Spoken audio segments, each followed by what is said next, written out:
नमस्कार, मी कोमल. आज आपण पिकलेल्या केळीपासून घाऱ्या कशा बनवायच्या ते बघणार आहोत. अगदी सोपी रेसिपी आहे.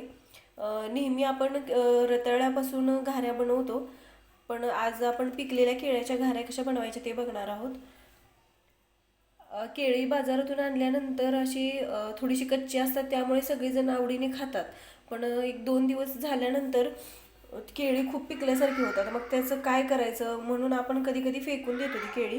तर तसं न करता आज आपण नाही का त्याच्या घाऱ्या कशा बनवायच्या ते बघणार आहोत. चला तर मग रेसिपीला सुरुवात करूया. इथं मी 5-6 केळी घेतलेले आहेत. गूळ घेतलेला आहे किसून आणि गव्हाचं पीठ घेतलेलं आहे. तर सुरुवातीला आपल्याला काय करायचं आहे, केळी जी आहेत ते सोलून घ्यायचे आहेत.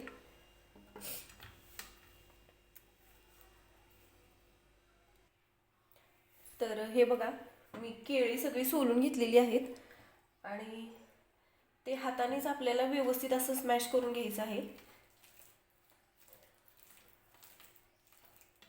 गुठळ्या नाही राहिल्या पाहिजे आहेत केळीच्या.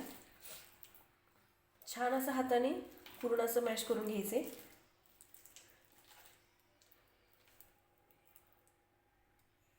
हे बघा, केळी पूर्ण अशी हाताने मॅश करून घेतलेली आहेत.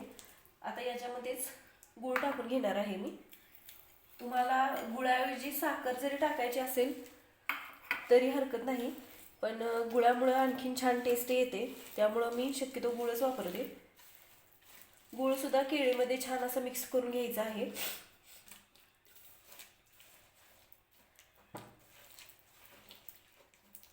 थोडंसं वेगळं काहीतरी म्हणजे केळीपासून आपण बनवतोय.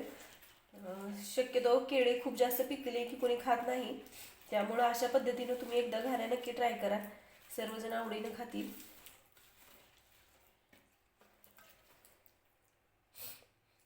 व्यवस्थित हाताने मॅश करून घ्यायचं आहे. आपण पावभाजी बनवताना जे मॅशर वापरतो बटाटा वगैरे मिक्स हे करण्यासाठी, तर त्याने जरी केळी मॅश करून घेतली तरी चालतील, पण मी हातानेच करते.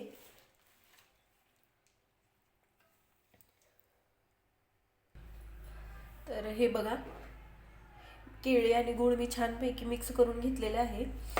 तर यामध्येच मी थोडीशी वेलची पूड टाकणार आहे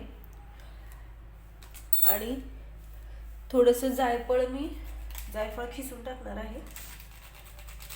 गुळाच्या पदार्थामध्ये जायफळ टाकलं की त्या पदार्थाला आणखी छान टेस्ट येते.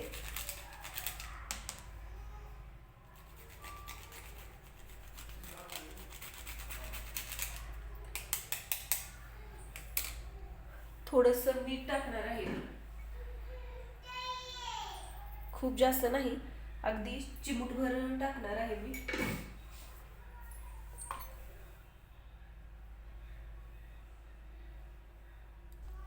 थोडीशी बेकिंग पावडर टाकणार आहे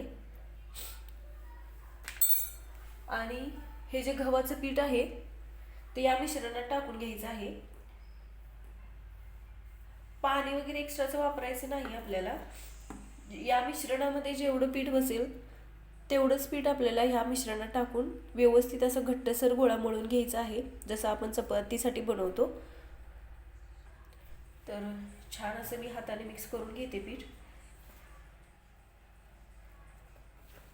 लागेल तसं पीठ घ्यायचं आहे.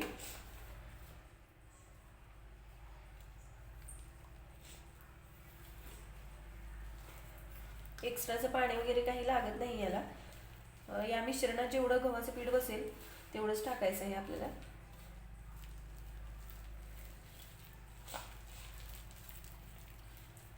मी आणखीन पीठ टाकते याच्यामध्ये. थोडं थोडं पीठ टाकून मळून घ्यायचं, जेवढं लागेल तेवढं.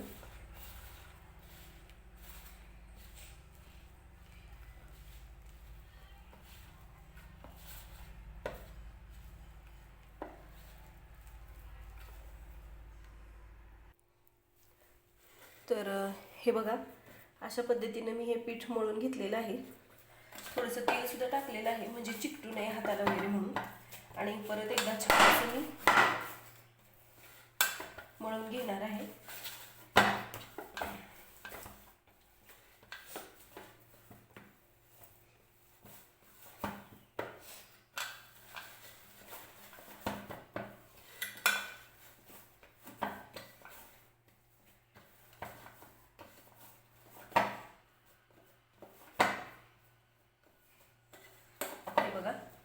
बघू शकताय तुम्ही, अशा पद्धतीनं मी हे कणिक जे आहे ते मळून घेतलेलं आहे.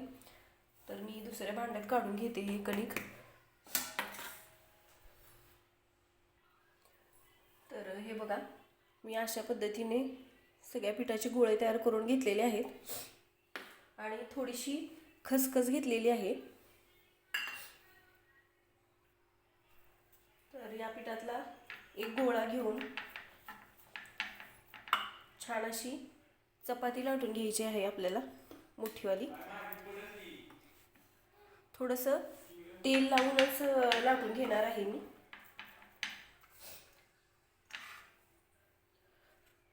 तोपर्यंत मी कढईमध्ये तेल सुद्धा गरम करायला घेतलेलं आहे आणि अशा पद्धतीने छान असं लाटून घ्यायचे.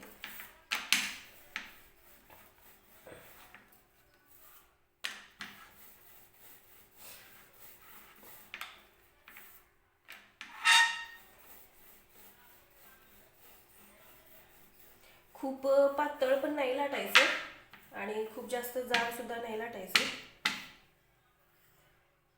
एका बाजूने थोडीशी खसखस टाकून घेणार आहे मी आणि परत एकदा लाटून घेते.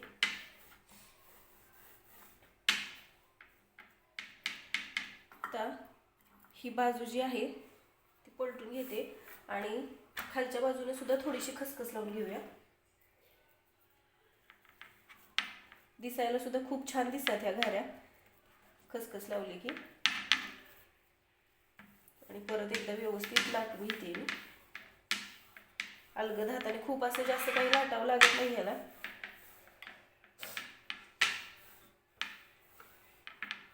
हे बघा,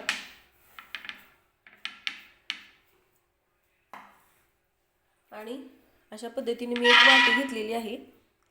त्या वाटीने मी छोटे छोटे गोल कट करून घेणार आहे आता.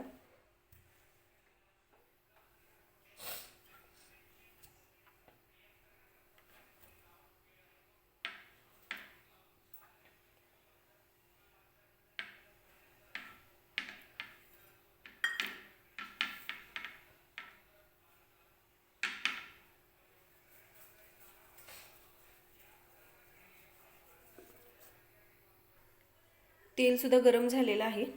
तर मी ह्या लाटून घेतलेल्या घाऱ्या तेलामध्ये टाकून घेते.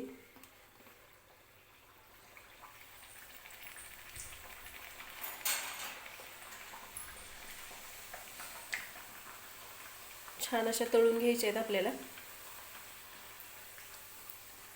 हे बघा कशी टम्म फुगली आहे घारी.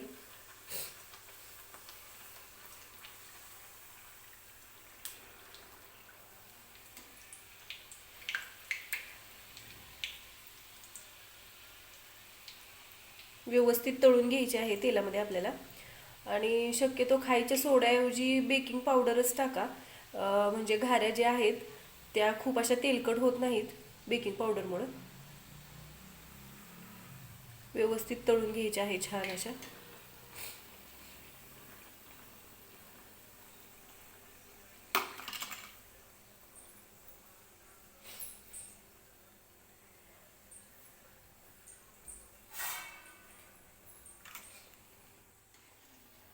हे बघा, तर घाऱ्या छान अशा तळलेल्या आहेत. तर मी एका ताटामध्ये काढून घेते घाऱ्या.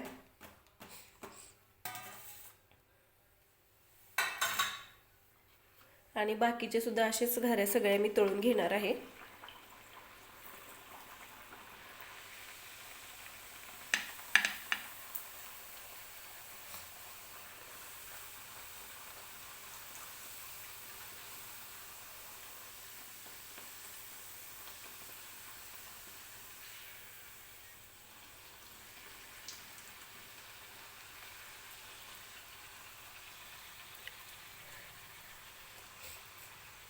हे बघा, अशा पद्धतीनं सगळ्या घाऱ्या मी तळून घेणार आहे.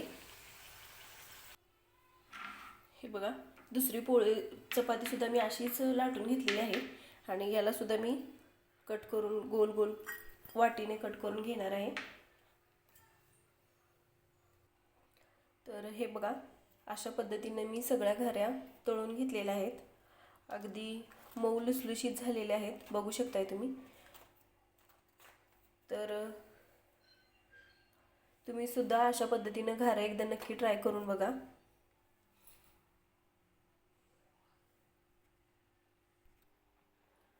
तर हे बघा, तयार आहेत आपल्या गरमागरम अशा केळीच्या घाऱ्या.